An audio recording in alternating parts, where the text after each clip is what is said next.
pessoal, 7º ano, saudade de vocês. Espero que estejam todos bem, seguindo as regras da Organização Mundial de Saúde, que é justamente lavar as mãos e manter a higiene. 7º ano, nós iremos ver agora o capítulo 2 do nosso livro, que fala sobre a territorialização e regionalização do Brasil. Nós iremos, nesse primeiro momento, falarmos do tópico 1 e do tópico 2. Bem, o tópico 1 está falando sobre a organização e dimensão do nosso Brasil. Olha só, pessoal. Na página 50 do tópico 1, nós temos aí a imagem do Brasil representando as suas dimensões continentais. O Brasil é um país que tem um território a nível continental, por se tratar de um país com grande extensão territorial. Então temos a extensão de 8.510.820 km², segundo o Instituto Brasileiro de Geografia e Estatística. Essa é a área territorial do Brasil. O território brasileiro ele está situado na sua totalidade a oeste do meridiano de Greenwich, no hemisfério ocidental. Nós sabemos que Greenwich, a linha vertical que divide o mundo ao meio, temos o lado oriental e o lado ocidental. O oriental é o leste e o ocidental o oeste. Então o Brasil está localizado no lado oeste, ou seja, no ocidente. Com relação à linha do Equador, que é a linha horizontal que divide o mundo ao meio também, percebemos que o Brasil está, na sua maior parte, abaixo da linha do Equador. Ou seja, só 7%, desculpa, só 7% do território nacional está no hemisfério norte. E a sua totalidade, os 93% restantes, está no hemisfério sul. Então podemos classificar o Brasil como um país ocidental do hemisfério sul, ou seja, sul e ocidental nos respectivos hemisférios.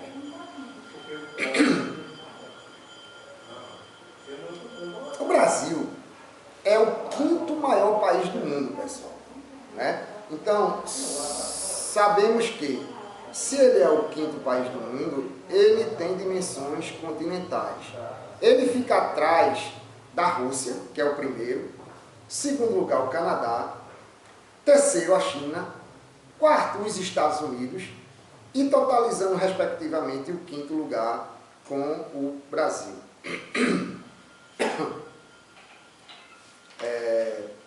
Na página 52, pessoal, nós podemos observar no mapa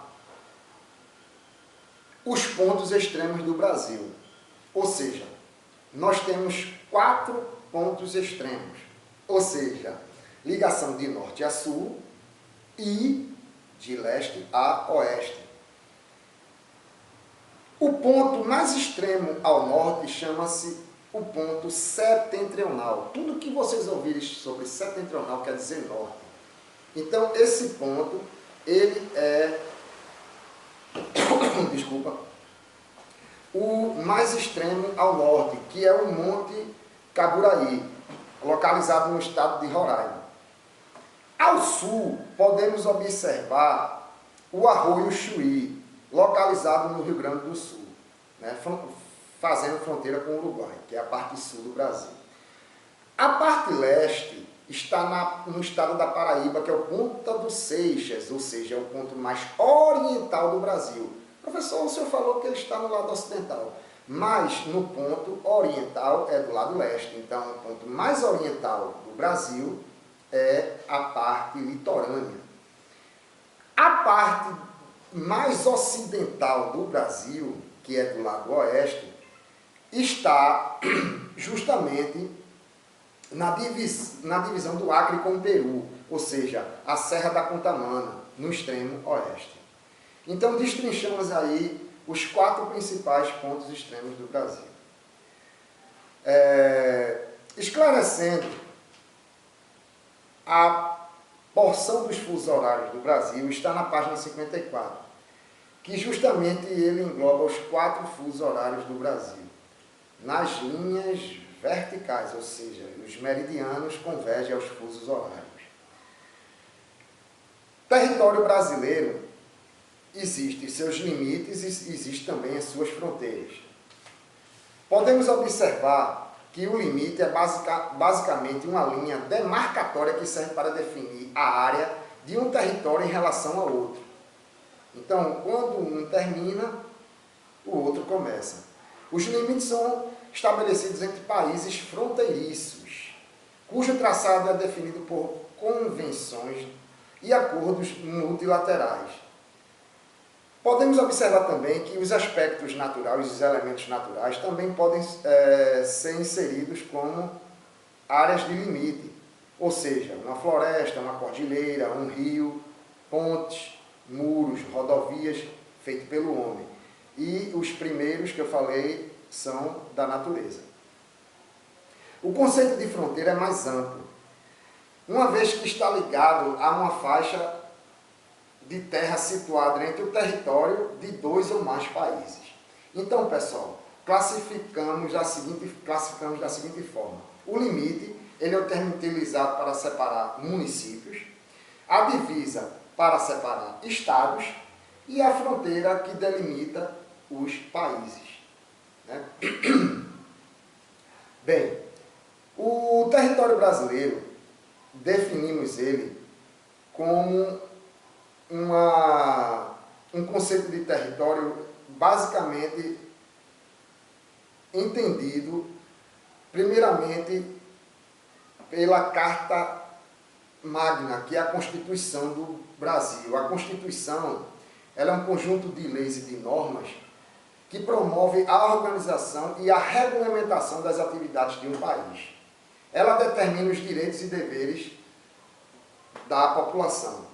Então, a última Constituição brasileira, em 1988, formou o Brasil como uma república federativa presidencialista, onde o nosso território tem 27 unidades federativas, ou seja, 26 e mais um Distrito Federal, 27 no total, porque são 26 estados mais o DF, totalizando os 27. É importante lembrar que toda essa instituição é de acordo com um órgão muito importante para a regionalização do Brasil, que é o IBGE. Então, o IBGE, ele possui o estudo de como são divididos os estados e as regiões. Vale salientar que o Brasil é dividido em 5 regiões político-administrativas e 3 geoeconômicas. Bem, a Federação Brasileira, na página 58, ela é também conhecida como a União. O governo federal tem a União como uma organização dos 3 poderes, pessoal. Os 3 poderes são o Executivo, que converge ao presidente, aos governadores. O nome dele já está dizendo, ele executa. O poder executivo é exercido pelo presidente, por governadores, prefeitos. O segundo ponto, o segundo poder chama-se legislativo. O nome já está dizendo, legislativo, elaboração das leis, é onde estão inseridos os senadores, os deputados e vereadores. E, por último, o poder judiciário, que é justamente o poder onde está exercido o julgamento dessas leis. Ok? Então, vamos conhecer um pouquinho mais do poder judiciário, porque ele abrange um leque muito grande, que são os juízes e desembargadores, presidentes de tribunais. E nessa esfera do judiciário, os órgãos de maior importância são o STF, que é o Supremo Tribunal Federal, e o Superior Tribunal de Justiça, que é o STJ. O STF e os tribunais superiores ficam sediados em Brasília, mas possuem jurisdições em todo o Brasil. Já o STF é composto por 11 ministros, indicados ao cargo pelo presidente da República. Os juízes são responsáveis por certificar o cumprimento das leis inseridas na Constituição. Essa primeira parte, nós iremos fazer um exercício agora, pessoal, da página 59. Então, de antemão, fica registrada uma atividade da página 59 que converge a esse primeiro momento. O tópico 2, ele converge à ocupação e formação do território brasileiro. Bem, nós sabemos que a chegada dos europeus à América foi muito conturbada no sentido de existiam, no caso aí, os países que colonizaram a América do Sul. Nessa empreitada existiam Portugal e Espanha. No dia 12 de outubro de 1492, Cristóvão Colombo desembarcou em uma ilha que foi denominada de São Salvador, nas Bahamas. A América, denominada assim de Novo Continente, foi chamado posteriormente de América, em homenagem a Américo Vespúcio, banqueiro, geógrafo, cosmógrafo, navegador italiano e um dos financiadores das primeiras expedições ao Novo Mundo. Daí, Colombo fez 4 viagens à América, que passou a ser chamada, de Novo Mundo. Desde o século XV, os portugueses empreendiam viagens marítimas com o intuito de contornar o continente africano até chegar às Índias. Após a descoberta de novas terras pela Espanha em 1492, como tinha dito, Portugal tornou-se o principal rival da Espanha no comércio de especiarias e nas grandes navegações.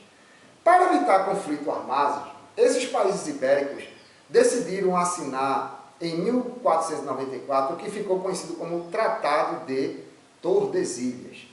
Bem, esse tratado ficou estabelecido que as terras já descobertas e as novas que viessem a ser descobertas a oeste tinham uma linha imaginária, traçada a 370 léguas do arquipélago de Cabo Verde, pertenciam à coroa espanhola. Já as terras a leste pertenciam à coroa portuguesa.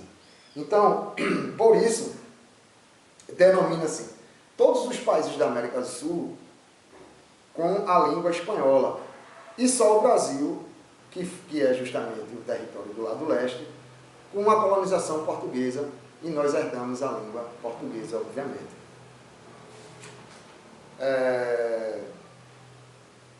Bem, a América Portuguesa e a divisão do Brasil foi dividida em capitanias hereditárias.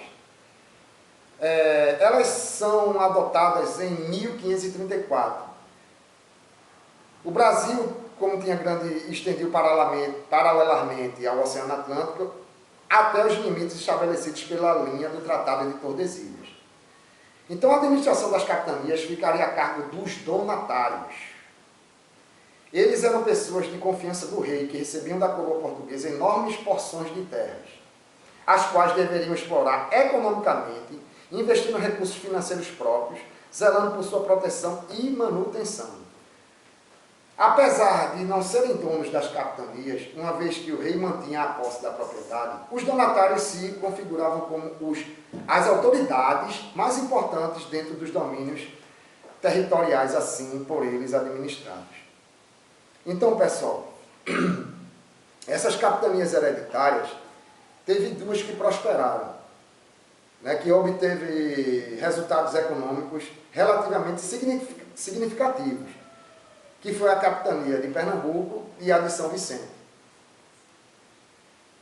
As capitanias hereditárias eram um modelo de administração colonial descentralizado, pessoal, que não mostrou o mais adequado para promover a plena ocupação e integração do Brasil ao sistema de exploração econômica difundido por Portugal.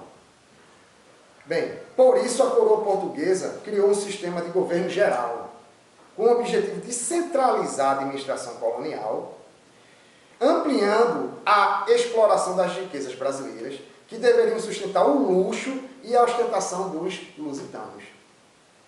A União Ibérica e a implantação do território brasileiro foi justamente Portugal e Espanha por essa união política.